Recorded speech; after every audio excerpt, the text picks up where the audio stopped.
right. Action. Mad Dog, jump on that voice you got. Yes, sir. Did you just say action? Action, 3, 2, 1, action. That was action, a new so one. it's action. There's usually 3, 2, 1 cue. You went 3, 2, 1 action. By the way, action on the New York Stock Exchange right there, closing bell. Meanwhile, not a lot of action on the trading floor today at the New York Stock Exchange. Look at that, Dow down $1, down one stinking dollar, and NASDAQ up a little bit. Oil, again, we'd like to see that a little lower, but look at that, gold, $3,350. I'm also looking at Bitcoin, 108,500, Ethereum, 2,580. Crypto staying strong no matter what the equities markets does. Markets are closed. We're open for politics and business, folks. I had a minute to sit down with Marsha Blackburn, Senator from Tennessee, just a minute ago, right before the show went live. So here is that interview in full. My first guest is the great senator for Tennessee, who, along with North Carolina Senator Ted Budd and Texas Senator Ted Cruz, introduced the Rapid Expulsion of Migrant Offenders Who Violate and Evade, also known as the REMOVE Act. Welcome, Senator Marsha Blackburn, to the show. Thank you, Senator. Tell us about the REMOVE Act, and I love this idea. Tell us about what it really in effect does. Yeah. Go for it. What it does is give ICE and DHS another tool in their toolbox when it comes to removing these criminal illegal aliens. Right now, you can take 90 days to remove somebody, and we're moving that to 15 days. That way, the courts are going to have to take an action, and these removals are going to have to take place in expedited fashion. This is something that will help to get these criminal illegal aliens out of our communities. And in addition, it's going to save your local jail or prison some money, because they won't be housing them for 3 months. They'll be housing them for 2 weeks. So we're going to save a lot of money. We're also going to empower law enforcement to have these removals expedited. It's great for everyone.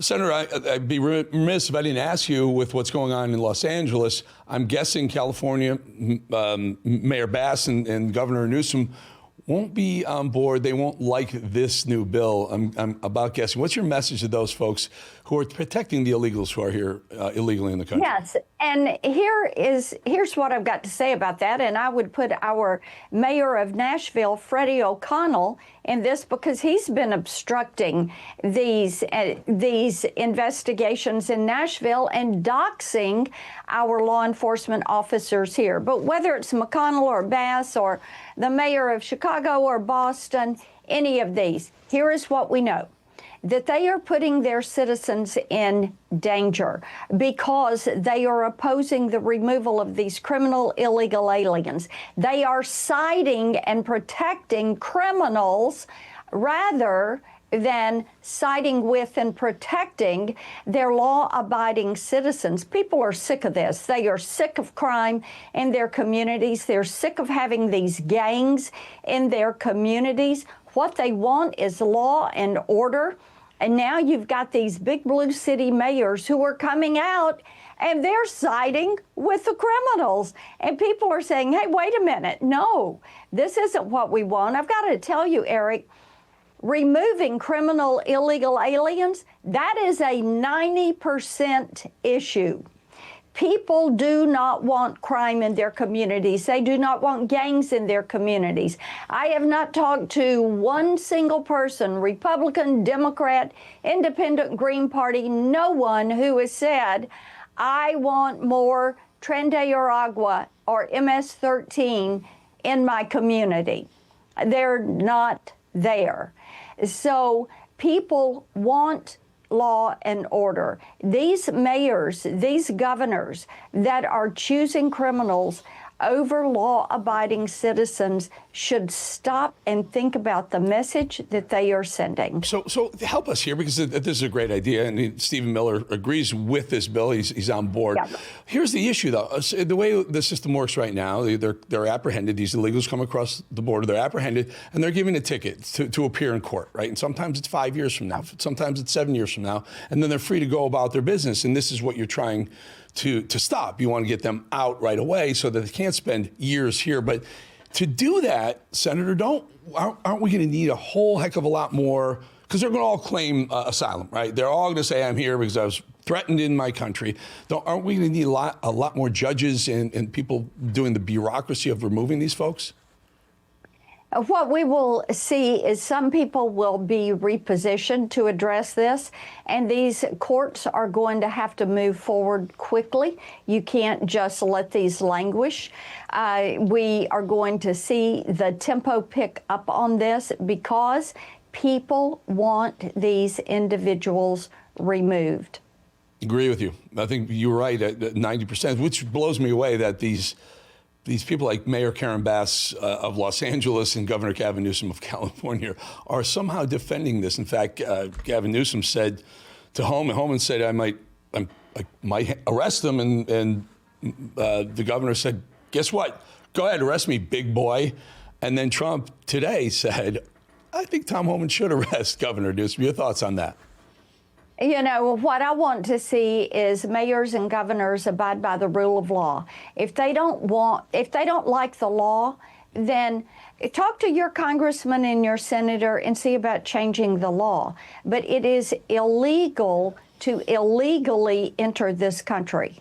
You are breaking the law. It is an act of violence when you are carrying out rape and murder and assault and robbery and theft. And these individuals that have been convicted of these crimes, they need to be deported. And I am grateful that DHS is making these deportations. We want to speed it up. And then the other bill that will make it a felony offense to reveal the name and the operations of our law enforcement officers, that also we need to make it illegal to dox. This is a good one. This is a very good one. And I will just tell you from experience over the last couple of weeks ago, again, the audience knows, I rode along. Tom Homan and Kristi Noem gave me the opportunity to ride along with, it was an ICE raid. ICE led the raid, but there was, the FBI was there, HSI was there, federal marshals were there, Florida Highway Patrol was there, and they apprehended two Tren de la Agua bad guys. One guy was wanted for murder, another guy was wanted for assault with a deadly weapon. The point is this, they're all wearing their masks, and I asked why, and they said because they have such high technology. Tren de la Agua has enough technology, a quick snapshot of a picture on an iPhone, and they can find out where those officers live. Right. That is very, very dangerous. Listen to Hakeem, I believe it's Hakeem Jeffries. Who do we have? Hakeem Jeffries taking the other side of this. Listen. Every single ICE agent who's engaged in this aggressive overreach and are trying to hide their identities from the American people will be unsuccessful in doing that. This is America. This is not the Soviet Union. We're not behind the Iron Curtain. This is not the 1930s. And every single one of them, no matter what it takes, no matter how long it takes, will, of course, be identified. That, in fact, is the law. Well, what's your response to Minority Leader Hakeem Jeffries? I think that the Minority Leader knows better than that. My goodness gracious. And these ICE agents and Homeland Security investigators are doing their job. It is what the American people overwhelmingly voted to see done when they voted for President Donald Trump. Getting illegal immigration under control, crime under control, and criminals out of communities was one of the top issues. So Mr. Jeffries is acting as if he has learned nothing, and he knows what he is saying is incorrect. We're rolling some footage right there from those 4:30 in the morning ICE raids on those two individuals that we got off the street, making those communities safer. You know, it strikes me that Hakeem, can we get them to ICE to send a couple of these Tren de la Aguas that they catch to Hakeem Jeffries' neighborhood, and maybe, I don't know, knock on his door and say, hey, you want these guys? Here, take them to your back. Take them. You got an extra bedroom in that house, don't you, Hakeem? And, you know, this is what I'm saying. I have not talked to a single person who wants more Tren de Aragua or MS-13 in their communities. And people do not want these drug dealers and these sex traffickers in their communities. They want them to be apprehended and removed from the community so that their communities are safe. I was talking with parents this weekend. You know, in Nashville, it has been CMA Fest, and they were discussing whether it was safe enough to let their kids go downtown for a concert, and worried about what they had been hearing about some of the gangs. And recently, someone who was walking across a crosswalk was hit by someone in the country illegally. And so this is a concern for people when they're out and about. They want public safety. And they know deportations is going to help with public safety. And they absolutely are so frustrated with mayors and local officials who are trying to defy the rule of law and protect criminals. Defy the rule of law, make the community safer, and also these illegals bringing in millions upon millions of family members are using up American resources. And American resources are paid for by the taxpayer, period. End of story. It's not, we're not printing the money. The taxpayer burden is paying for all these people to live, to house, to get their little credit cards with money on it. They feed them. They're even showing up in our schools, pushing out actual citizens' seats to go to the same schools. The Remove Act, Marsha Blackburn, co-sponsor of the bill, is great, and also that anti-doxing of agents and law enforcement officers. A couple of great bills. Thank you for both of those, and thank you for your time. Marsha Blackburn. Good to be with you. Thank you. To break, just want to quickly remind you about the podcast YouTube page, updated daily. You can go there. You can hear the show, tons of other content, anywhere, anytime. But you must hit subscribe on one of those areas right down there. Always free. We'll be back 2.5 minutes.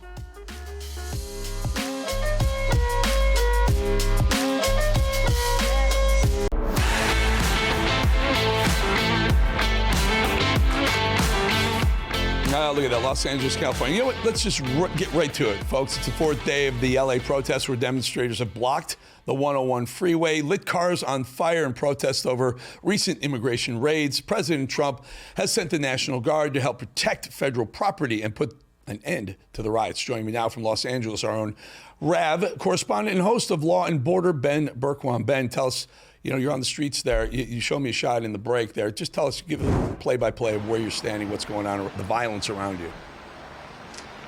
Yeah, well, you can see just off my left shoulder in the background, that's the ICE headquarters here in LA. I'm actually standing on the street where they burned all the cars yesterday, all of these Ubers, these autonomous Ubers, and they're finally getting to cleaning them up right now.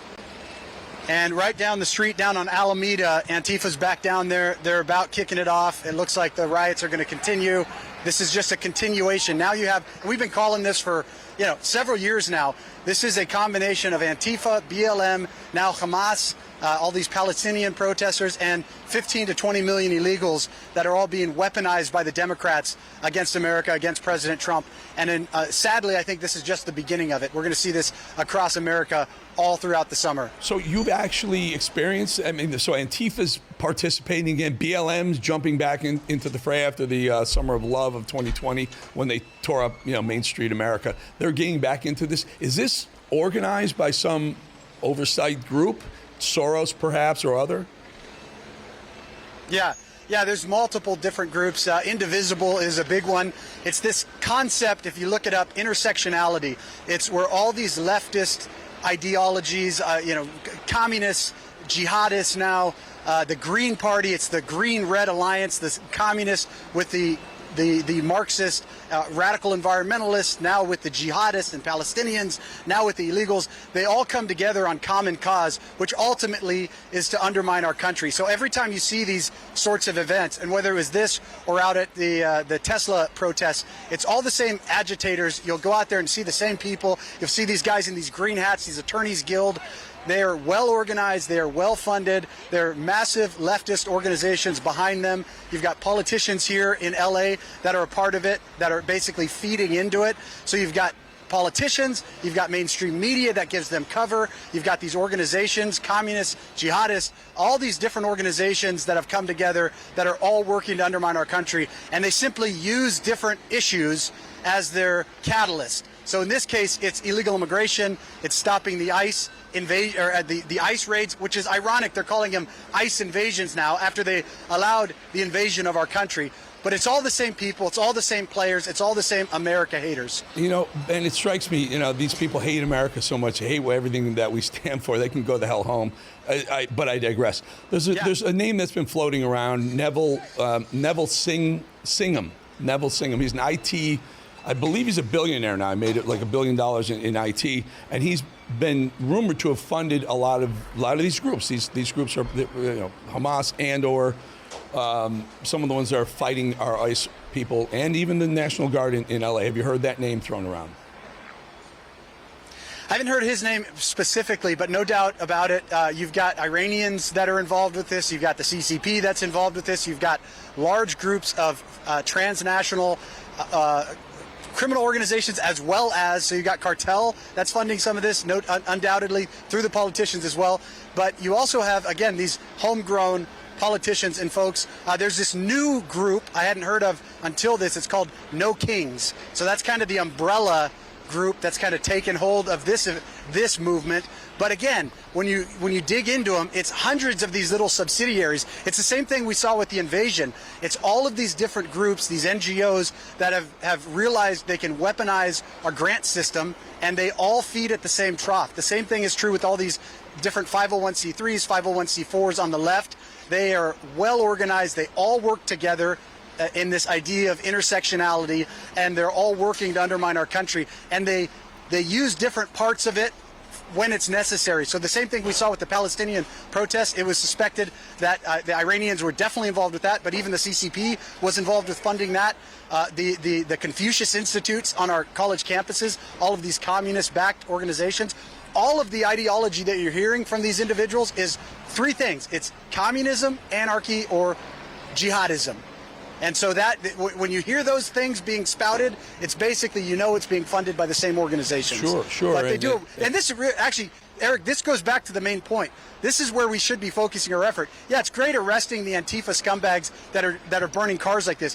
But what we need to be doing is arresting the organizers and the people behind the money that's going to all of this. Exactly. And now that they're bringing in, you know, pro-Palestinian, pro-Hamas, BLM, Antifa, it's insanity. It literally is Marxism. They want open borders so they can import Marxism into our major cities. And LA, what a place to do it. Mayor of LA, Karen Bass, somehow figured out a way to blame Trump. Take a listen. No matter where you were born, the First Amendment right gives you the ability, again, to protest peacefully. But it does not give you the right to be violent, to create chaos, or to vandalize property. And that will not be tolerated. But what we're seeing in Los Angeles is chaos that is provoked by the administration. When you raid Home Depot and workplaces, when you tear parents and children apart, and when you run armored caravans through our streets, you cause fear and you cause panic. And deploying federalized troops is a dangerous escalation. So, Ben, Mayor of LA says it's when you basically point a finger at Trump for sending the National Guard in to save the businesses and the buildings and the folks who are trying to be protected from those criminals that are acting out on the streets. Whose fault is it? Which came first, chicken or the egg, Trump or the violence? Well, it's 100% not President Trump's fault. In fact, this was gamed from the beginning. The Democrats knew by inviting in these illegals, by bringing in millions of illegals into our country, they were going to be able to weaponize them in these situations. And you always have this. It's the same MO every time. So you have these politicians come out, and on one side of their face, they're saying, don't be violent. This is peaceful protest. You'll watch the mainstream media, mostly peaceful protests. Remember that from 2020. And out the other side of their mouth, they're saying President Trump's stoking violence. He's stoking fear. When in reality, that's what they are doing. They are the dog whistlers of of attacks on law enforcement, of the attacks on our ICE agents, on the attacks that we saw during BLM, during the Palestinian crap, and now during this. They are the ones driving the violence. The Antifa scumbags that are out here committing the violence are the brown shirts for the Democrat Party today. Karen Bass is a liar. She knows it. She's behind it. Yep, and look, we'll take it one step further. We'll ratchet up to the governor. Mad Dog, do you have Governor Newsom's comments? 100%. Let's play it. Come after me, arrest me. Let's just get it over with. Tough guy. So that was very quick. He said, come after me, arrest me, because Tom Homan said we might arrest Governor Newsom if he gets in the way. And then today, President Trump said, you know what? Not a bad idea to arrest Gavin Newsom. Any talk of that? I hope it happens. I mean, honestly, nothing's really going to change. It's the same thing we saw in Mexico, and I'm talking to the guys down there. You can cut the heads off the cartels, but until you actually get rid of the politicians and the money guys behind them, none of this is going to go away. So I think absolutely we need to start arresting them. They are aiders and abettors. This is sedition in our country, and it's being allowed by people like Gavin Newsom and Karen Bass. They should be arrested. Let's take a listen to Newsom one more time explaining why illegals shouldn't be deported. Get your hands off these poor people. They're just trying to live their lives, man. Trying to live their lives, paying their taxes. Been here 10 years. Yeah, and so, Ben, you're seeing something completely different, other than poor people just trying to live their lives. First of all, they're criminals. They broke the law getting in here. But I digress. Go ahead. Yeah. No, this is why President Trump, Tom Homan, Kristi Noem, why the entire agency, all these agencies have come together. The motto is the worst first, and they're going after the worst of the worst. And so when you've got people out here protesting deportations, what they're protesting is ICE picking up rapists and murderers, child molesters, the worst people in our country right now who have also no right to be here. That's who these people are out here marching to try to protect. It's not just the moms and dads. Now, granted, back to your point, Eric, they need to be deported too. If you're here illegally, you're not safe. You should be deported. And I hope that happens. But what's happening right now, the vast majority of people that are getting picked up for deportation are the worst of the worst. You know, this is a fight, folks. This is what it is. This is the fight. We've pushed it to the limit where we cannot lose this one. Trump cannot lose this one. He's got to take this all the way to the end, take it to the goal, score the touchdown, and take the victory lap, because break their back now, because as Ben just pointed out, which I didn't hear before, Antifa, BLM, some of the other Marxist groups are trying to infiltrate the country, and they're trying to do it through our borders. Ben Berkham, stay safe, folks. To have someone on the ground like that who's got a family, very special. We're lucky to have you and Oscar and all the other reporters who put themselves in harm's way for our information. Thank you, Ben. Hey, my pleasure. Thank you, Eric. All right, folks, before we go, I just want to let you know about a special that I hosted. It airs Tuesday at 7 p.m. tomorrow night. It's called The Rio Reset, along with the Birch Gold Group. We'll tell you all you need to know about investing in gold. We will be right back here in 2.5 minutes.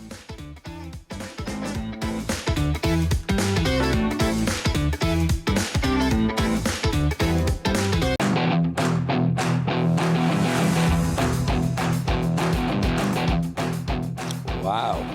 Look at that. That's live? Mad Dog, that live? Yes, sir. Wow, look at it continues. Oh, look at the peaceful protesters. Yeah, right. Okay. You know, I just saw a video, Mad Dog, literally online, of there's 4 or 5 cops that were pulling up. There's some people on a bridge overlooking the cops down below. They were throwing bricks, and one of them hit a cop, like literally right in the head. And the cops grabbed him, got him under the bridge. And that's one of the scenes I've seen. And one of those, yeah, look at this. This is insanity. Are you nuts? Peaceful protest? Gavin Newsom? Screw you. The definition of an invasion, according to the Oxford Dictionary, an instance of invading a country or region with an armed force. Check. An incursion by a large number of people or things into a place or sphere of activity. Also, check. An unwelcome intrusion into another's domain. 2 checks there. Yep, it's an invasion, folks. No ifs, ands, or buts about it. This isn't an all-out invasion. And unless we treat it as such, we're witnessing the downfall of America. Unless we treat it as such, America, as we know it, may be completely finished. It's a full-scale invasion. We've been invaded. And MSDNC is positively gleeful about it. How extraordinary is this swing, when you see what is happening in these communities of predominant minority culture residents, especially Hispanic? How do you explain that move to supporting Trump? Ooh, extraordinary. They're loving this. This is exactly what they want. You know, she also made sure to convey this little leftist machine nugget right here. The Trump administration is targeting those that they call illegals, a phrase that we do not use here on MSNBC. Right. We say undocumented persons or immigrants. We hear you, MSBS. You're coming in loud and clear. You see, it turns out that if you allow tens of millions of illegals, which is what they are, because they're here illegally, if you allow them to come into America, then allow employers to hire them without any issue or consequence, they magically start to think they have every right to be here and they don't want to leave. It's almost as if having a strong, secure border is important. Who would think of that? And yet here we are. The Summer of Love has returned to America, sponsored by the Soros globalists and brought to you by ungrateful invaders with taxpayer-funded ATM cards, jobs, medical insurance, housing. If ever there were an ad for not only ending immigration, but also mass deportation, it was and it is Los Angeles. But these guys, these mostly peaceful folks, because the beacon of journalism, well, they say so.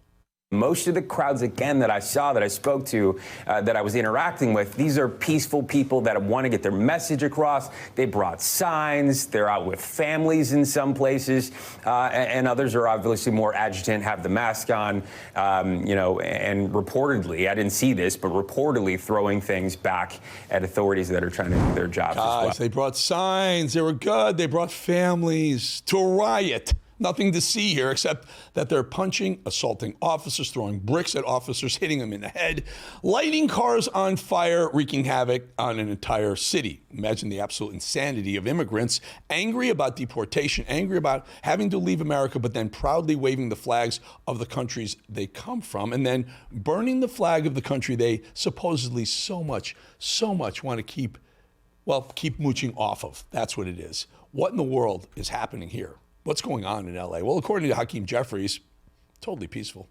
The reality is we see peaceful protests launching in Los Angeles. And again, any violence against police officers should not be accepted. Local authorities can handle that. But remember, a lot of these peaceful protests are being generated because the President of the United States is sowing chaos and confusion by arresting people who are showing up for their immigration hearings, who are trying to abide by the law. Well, Hakeem Jeffries said it also, but that was Cory Booker clearly who said it. And mind you, this is all a spillover from the Biden administration. Clearly, this is the aftermath of a wide open border that the Biden administration was absolutely fine with. Remember, under them, they said the border was secure. It is my testimony that the border is secure, and we are working every day and night to increase its security. Filthy liar, Mayorkas. The fruits of your labor right here in the flesh. Oh, Gavin Newsom, Karen Bass. Screw you, too. Communism, jihadism, and downright insurrection. Invasion. Never, ever, ever want to hear another word out of their Marxist treasonous mouths again about January 6th. Ever. Either every single one of those people need to be removed from prison, all charges dropped, and every single person who lit flames the streets in Los Angeles, harmed an officer in any way, they need to be put in prison. One or the other has to happen. Either throw those folks in prison or let the January 6ers out and clear their records. No two ways about it. Can't have it both ways, liberals. This is America. Let me repeat that. This is America. It's enough. Enough placating these criminals. Enough harboring these criminals. Enough paying for their living, their housing, their food, and enough pretending that this in any way, shape, or form elevates America. It doesn't. This is the downgrading of our country. This is the demise of America. You import the third world, you become the third world. But Eric, some might say, Eric, immigration made this country what it is. Well, no, not this kind of immigration. This kind of immigration is the beginning of the end of America. This is not your grandfather's immigration. Do they not see that? This is the denigration of America, the retardation of this country. This is the fork in the road. This isn't me being dramatic. This is not sensationalism. This is the literal fork in the road for the country. Large group of people. It could turn very volatile if you move law enforcement in there in the wrong way and turn what is just a bunch of people having fun watching cars burn into a massive confrontation and altercation between officers and demonstrators. Do we want to become Europe? I don't, not at all. They're seeing their own demise thanks to the invasion they've allowed to happen. Actually, they encouraged it to happen. It's swallowing them alive and whole. There is no Europe left. We didn't heed the warnings, though. We didn't watch what was going on there and say, no, we don't want that for us. And here we are, rapists and gang members having their way, illegal aliens having their way. Come on in, stay, the water's fine. It's free, in fact, take our water. No, no more, we gotta stop this. These people are showing us that they're invaders. We've been invaded. This is what an invasion looks like. As such, new measures are necessary. What's the bar for Sydney Marines? The bar is what I think it is. I mean, if we see danger to our country and to our citizens, we'll be very, very strong in terms of law and order. It's about law and order. Bring in the Marines, bring in the tanks, bring in the forklifts, the planes. It's about law and order. It's about a fork in the road for the country and for his presidency, really. And before these commies start with their President Trump's racist nonsense in response to the National Guard being sent in, a little reminder here that President Bush did the very same thing during the 1992 riots. One is the urgent need to restore order. What followed Wednesday's jury verdict in the Rodney King case was a tragic series of events for the city of Los Angeles. Nearly 4,000 fires, staggering property damage, hundreds of injuries, and the senseless deaths of over 30 people.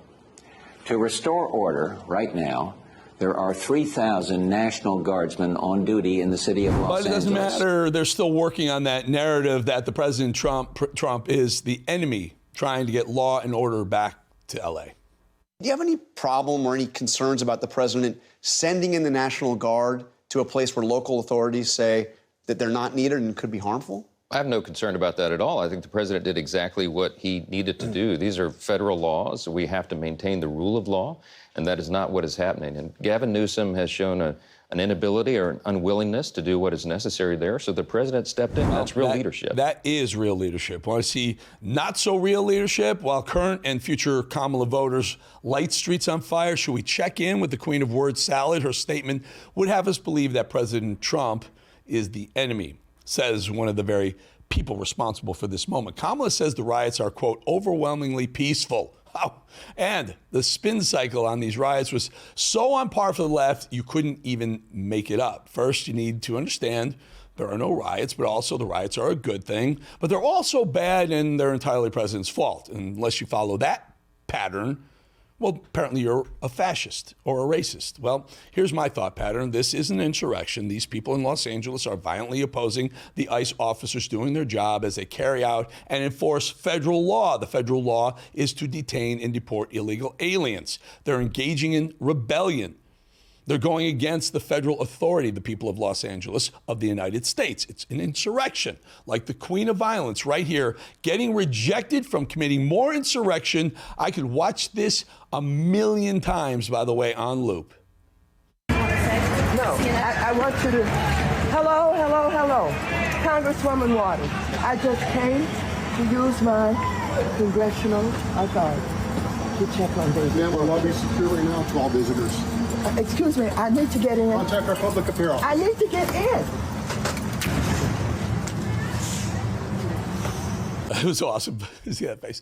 Congressional authority, she says. These insurrectionist Marxists are so done. 6 months ago, they let their city burn to the ground, and now they're doing it all over again. Gavin Newsom, who somehow thinks he can run for president in 4 years after running his own state into the ground, well, he's got a message for President Trump.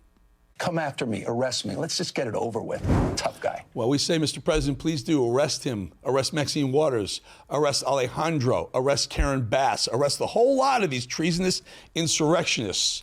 We are invaded, and they're aiding and abetting an invasion and insurrection. As Gavin Newsom says, arrest them all. Get it over with.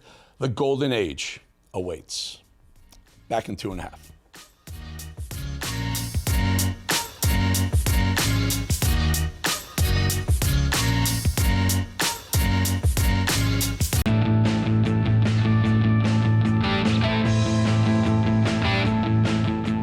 All right, let's get right to it, folks. Let's get right to it. Congressman Jason Smith of Missouri joins us right now, right outside the White House, to talk about Invest America roundtable that took place just before the show. Welcome, Congressman, and thank you for doing it. Appreciate it. A great idea, $1,000 for every child born. I just want to make sure. Every legal child born, right, sir? Every legal child. Of course, if you're a child born in the United States, you're a U.S. citizen. Well, okay, so that begs the question, what about the anchor baby? Are we going to create a magnet for illegals to come across and have a baby in America? Or can we solve this anchor baby issue first and then start giving the $1,000 away to folks? This is all about U.S. citizens. That's what's explained within it.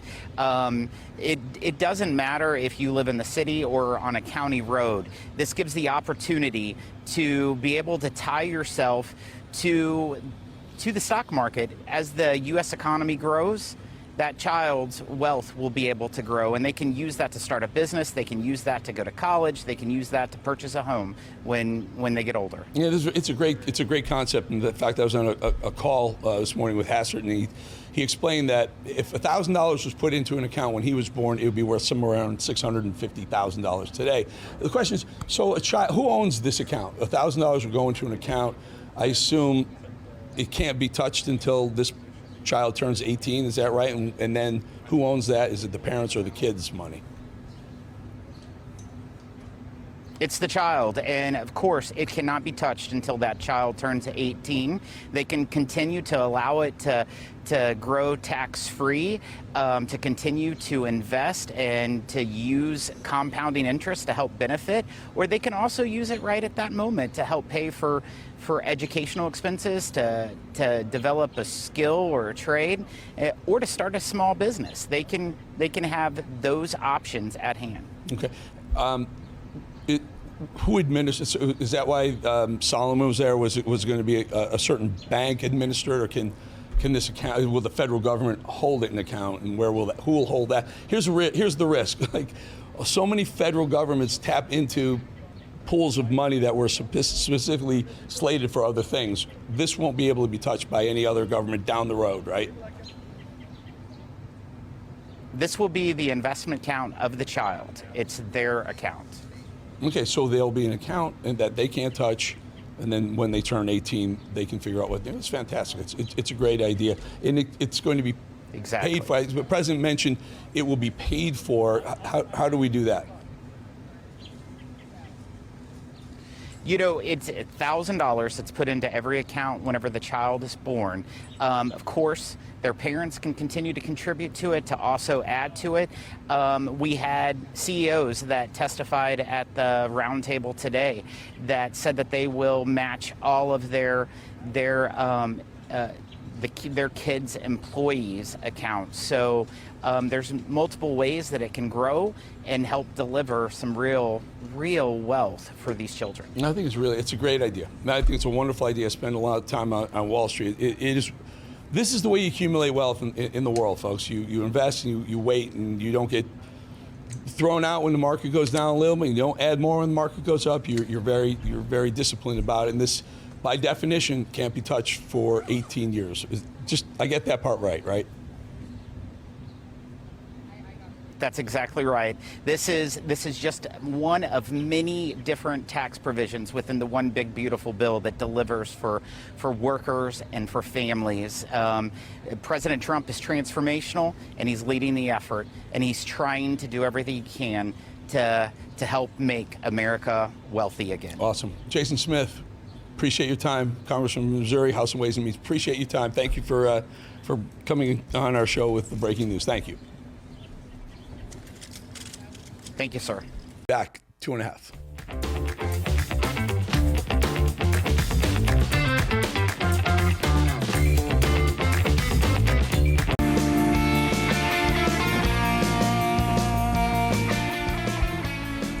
Queenstown, New Zealand. Mad Dog, did you say it was tomorrow in New Zealand?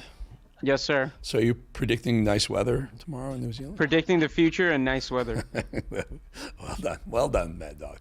All right, folks, I don't know what's more incredible to watch: the rioting, the looting, the cars burning in California, or the Stunning backbending by the leftist media machine to try and pretend this was peaceful. Watch a CNN hack.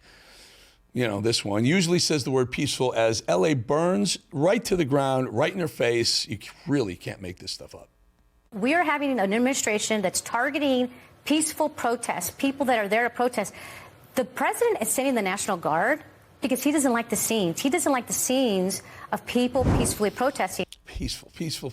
They're out of their freaking mind. It's unreal that a so-called journalist would look up and call what they see a full-scale riot, to be clear. Look all calm. Nothing to see here, says Dana Bash. This is a situation where the LA County police, Dana, it's not good, but they're saying that they have it under control. Under control. Does this look like it's under control to you, Dana Bash? They're violently attacking ice officers. They're lighting cars on fire, calling for America to burn to the ground. But let these people live. Who says this? Who would say such a foolish thing like that? Get your hands off these poor people. They're just trying to live their lives, man. Trying to live their lives, paying their taxes. Been here 10 years. Well, that's a clown show if I've ever seen it. Can you believe he's trying to run for president on the back of all of this? Actually, we can believe that classic Democrat mantra: never let a good crisis go to waste. Even the folks at CNN inadvertently acknowledge that this is ironic and a very bad look for California and its leadership.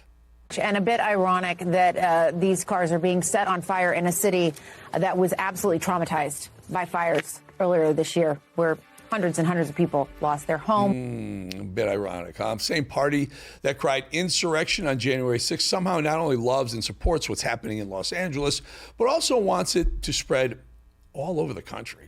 This is a moment where we have to be on the streets all over the country to protest what's happening to our immigrant community, but more broadly to protest what's happening to our democracy. That was Senator Chris Murphy. If you remember him, he was also one who was in favor of bringing back Maryland man, the Tren de la Agua gangbanger. In yet another case of lack of self-awareness, the so-called leaders of the Democrat Party, Dollar Store Obama, still they don't seem to understand why his party, Hakeem Jeffries, is drowning. You see, it's all President Trump's fault.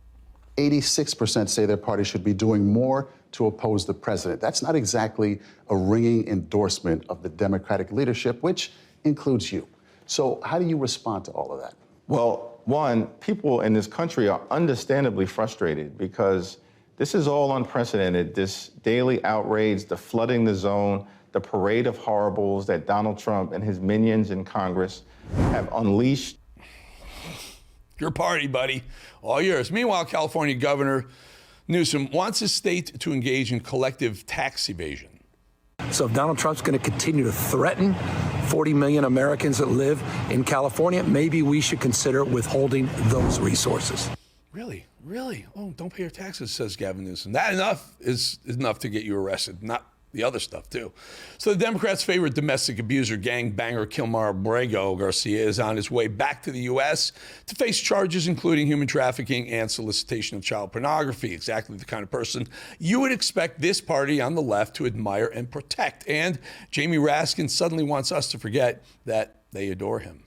First of all, I don't know of a single Democrat who defended him specifically against any crime. Really? Is that so, Jamie Raskin? How about BS on that? How about Chris Van Margaritaville Holland proves Jamie wrong and actually has the call and the gall to suggest that it's apology time?